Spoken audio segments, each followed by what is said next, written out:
নমস্কার বন্ধুরা, আমি স্বপ্না কিচেনে আপনাদের আবার সবাইকে স্বাগত জানাই। আজকে মাদার্স ডে, তাই আজকে মাদার্স ডে উপলক্ষে আমরা আজকে যে ডিশটা বানাবো রেসিপিটা সেটা হচ্ছে ক্ষীরোদ কাতলা। এই ক্ষীরোদ কাতলা তৈরি করার জন্য আমাদের এখানে যা যা উপকরণগুলি লাগবে সেগুলো আপনাদের একবার দেখিয়ে নেব। প্রথমে এখানে আমরা 3খানা বড় সাইজের কাতলা মাছ নিয়েছি। এখানে কাতলা মাছগুলোকে ভালো করে ধুয়ে এখানে নুন আর গোলমরিচ দিয়ে আমরা 10 মিনিটের জন্য ঠিক রেখে দিয়েছিলাম। যদি আপনাদের হাতে না সময় থাকে আপনারা সঙ্গে সঙ্গেও তৈরি করতে পারেন নুন আর গোলমরিচ দিয়ে। তাহলে চলুন, আমরা এখানে 10 মিনিট আগেই মাখিয়ে রেখে দিয়েছিলাম। এবার আমরা এই ক্ষীরোদ কাতলাটা যেভাবে তৈরি করব সেগুলো আপনাদেরকে একবার করে দেখিয়ে নেব। এখানে আমরা গ্যাসের ওভেনে কড়াটা বসিয়েছি। এবার আমরা গ্যাসটা প্রথমে অন করে নেব।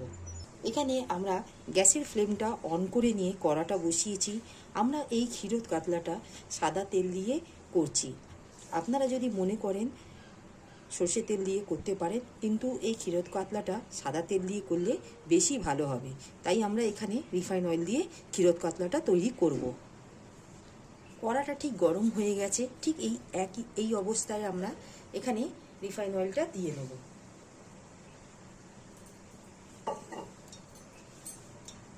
তেলটা যতক্ষণ না গরম হচ্ছে আমরা এখানে 1 চা চামচ নুন দিয়ে দেবো। নুনটা দিলে পরে মাছগুলো ঠিক কড়ার মধ্যে ঠিক লেগে যাবে না, সেই জন্য আমরা এখানে সামান্য একটু নুন দিয়ে দেবো। এটা একটা ছোট টিপস। মাছগুলো আমরা এক এক করে আমরা কড়ায় তেলটা গরম হয়ে গেছে, এবার আমরা ছেড়ে দেব। এখানে নুন হলুদ দেওয়া নেই, এখানে হলুদটা দেওয়া নেই বলে সেই জন্য মাছটা ঠিক হালকা করে ভেজে তুলে নিতে হবে যাতে ভেঙে না যায়। মাছগুলো আমাদের ঠিক এক পিঠ ভাজা হয়ে গেছে, ঠিক উল্টে আর এক পিঠ আমরা এইভাবে ভেজে নেব।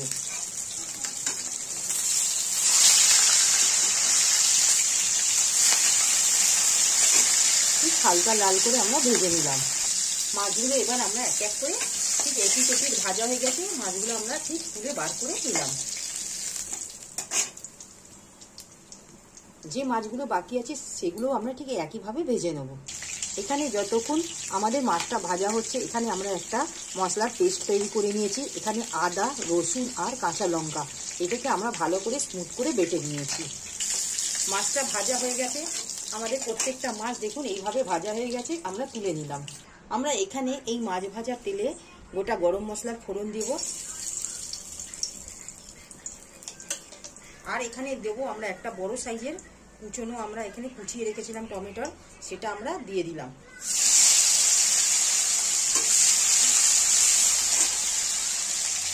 টমেটোটা ঠিক হালকা ঠিক সেদ্ধ হয়ে গেছে। ঠিক এই অবস্থায় আমরা এখানে বেটে রাখা একটা পেঁয়াজ নিয়েছি, পেঁয়াজটা আমরা পেস্ট করে নিয়েছি।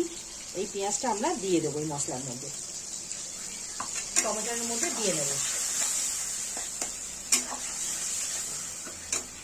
দিয়ে ভালো করে আমরা কষিয়ে নেবো যাতে পেঁয়াজের কাঁচা গন্ধটা না থাকে। আর এই মশলাটা কষানোর সময় আমরা এখানে একটা বড় দেখে চেরা কাঁচা লঙ্কা দিয়ে দেব। নুনটা এখানে আমরা আন্দাজ করে দিয়ে নেবো। টমেটোটা আর পেঁয়াজ মতোটা ভাজা হয়ে গেছে, এখানে আমরা যেটা আদা রসুন আর কাঁচা লঙ্কার পেস্টটা করেছিলাম সেটা আমরা দিয়ে দেবো।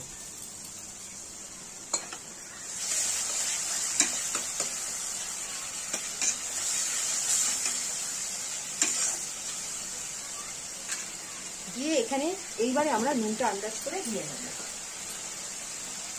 এখানে আমরা 1 চা চামচের মতন নুন দিলাম।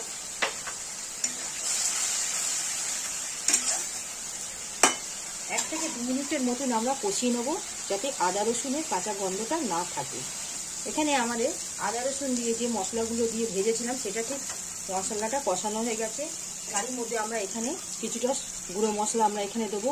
এখানে যেমন আমরা নিয়েছি গুঁড়ো লঙ্কা 1 চা চামচ, এখানে নিয়েছি জিরে গুঁড়ো 1 চা চামচ আর ধনে গুঁড়ো 1 চা চামচ। এই মশলাগুলো আমরা দিয়ে দেবো।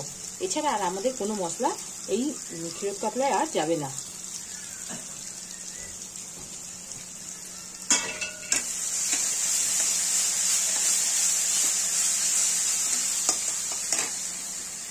এখানে ঠিক আমাদের মশলাটা কষানো হয়ে গেছে। দেখুন ঠিক এই অবস্থায় আমরা এখানে দুধ নিয়েছিলাম, এই দুধটা আমরা দিয়ে দেবো। যেহেতু ক্ষীরোদ কাতলা হচ্ছে সেই জন্য আমরা দুধটা দিয়ে দিলাম, সামান্য দুধ দিয়ে দিলাম।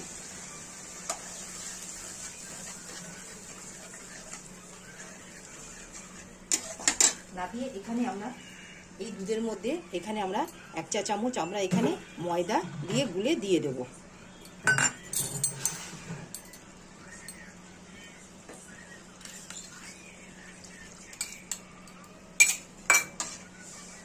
এইভাবে করলে ময়দাটা দিয়ে দিলে গ্রেভিটা এখানে আমাদের ঠিক ঘন হয়ে যাবে। দেখুন দেওয়ার সঙ্গে সঙ্গে গ্রেভিটা ঠিক কিরকম ঘন হয়ে গেছে। ঠিক ফুটে উঠলে আমরা এখানে মাছগুলো একের পর এক বিছিয়ে দেবো। ঠিক ঝোল আমাদের গ্রেভিটা ফুটে উঠছে, এখানে আমরা 8 চামচের মতন এখানে চিনি দিয়ে দেবো। নুনটা আপনারা চেক করে নেবেন, নুন চিনির ব্যালেন্স থাকলে খেতে খুবই ভালো লাগে, সেই জন্য আমরা এখানে 1/2 চা চামচ চিনি দিলাম। আপনারা যদি মনে করেন চিনি যদি না দেবেন নাও দিতে পারেন।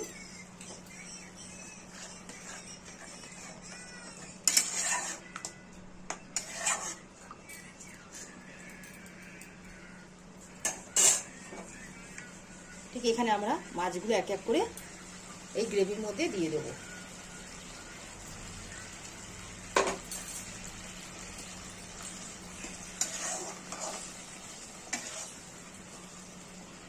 দিয়ে আমরা 1 থেকে 2 মিনিটের মতন ফুটিয়ে নেবো। ঠিক এই অবস্থায় আমরা এখানে 1 চা চামচ গরম মশলা দিয়ে দেবো।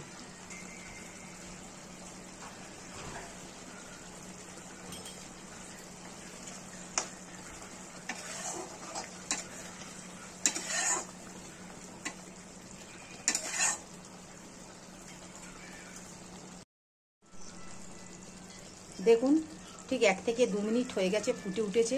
আমাদের এখানে ক্ষীরোদ কাতলার কালারটা কত সুন্দর হয়েছে। ঠিক এই অবস্থায় আমরা গ্যাসের ফ্লেমটা অফ করে এখানে আমরা একটা প্লেটের মধ্যে বার করে নেব।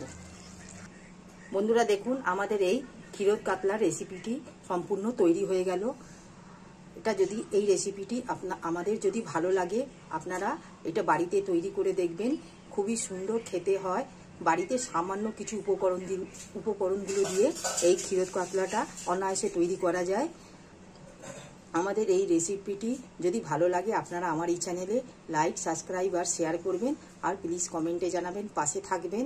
আজকের মতন আমরা এই মাদার্স ডে উপলক্ষে ক্ষীরোদ কাতলার রেসিপিটি সমাপ্ত করলাম। নেক্সট ভিডিওতে নতুন রেসিপি নিয়ে আসবো। ধন্যবাদ।